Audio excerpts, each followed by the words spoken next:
दिल्ली में म्युनिसिपल चुनाव को लेकर चुनाव आयोग के निर्णय पर जिस तरह से आम आदमी पार्टी के नेता मनीष सिसोदिया जी ने और दिल्ली के मुख्यमंत्री केजरीवाल जी ने जो अराजकवादी प्रतिक्रिया व्यक्त की है, वो वास्तव में उनकी सोच दिखाती है कि किस तरह से वो संविधान की अवमानना करते हैं। ये कोई पहला उदाहरण नहीं है कि उन्होंने संविधान की अवमानना पहली बार की है। उन्होंने इससे पहले कोर्ट को नहीं माना, उन्होंने इससे पहले सेनाओं के शौर्य पराक्रम पर प्रश्न चिन्ह खड़ा किया, उन्होंने इससे पहले कई बार संवैधानिक मान्यताओं की धज्जियां भी उड़ाई हैं। 26 जनवरी गणतंत्र दिवस की भी धज्जियां उड़ाने का दुस्साहस अरविंद केजरीवाल कर चुके हैं। तो ये कोई नई बात नहीं है और वास्तविकता ये है कि दिल्ली के अंदर दिल्ली सरकार ने पिछले 7 वर्षों से केजरीवाल साहब ने भ्रष्टाचार की पराकाष्ठा कर दी है। ये वो लोग हैं जो आज चुनाव आयोग जैसी संवैधानिक संस्था पर प्रश्न चिन्ह खड़ा करते हैं। मैं उनसे पूछना चाहता हूं कि दिल्ली जल बोर्ड को सीएजी ने 22 पत्र लिखे, 60,000 करोड़ रुपए का भ्रष्टाचार किया, एक भी पत्र का जवाब क्यों नहीं दिया केजरीवाल जी? डीटीसी बसों के खरीद में आपने 5,000 करोड़ से ज्यादा का घोटाला किया, वो भ्रष्टाचार किया, उसका जवाब नहीं दिया।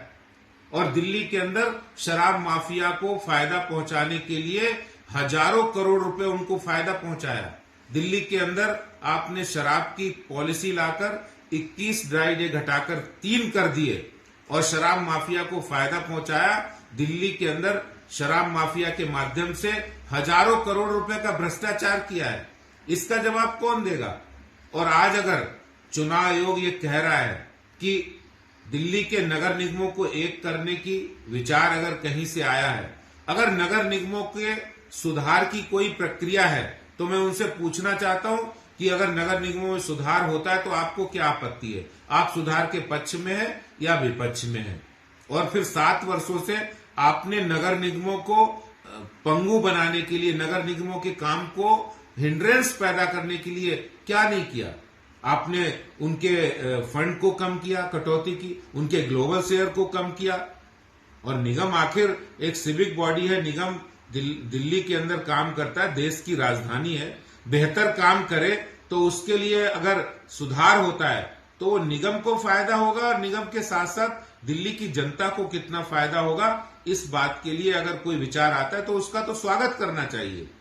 और जिस तरह से केजरीवाल जिस तरह संवैधानिक धज्जियां उड़ाते हैं संविधान की, अराजकतावादी जो उनकी सोच है, वो सोच इस बात से वो डरते हैं कि दिल्ली नगर निगम अगर यूनिफाइड हो जाती है, अगर दिल्ली नगर निगम एक हो जाती है तो बेहतर दिल्ली बनेगी।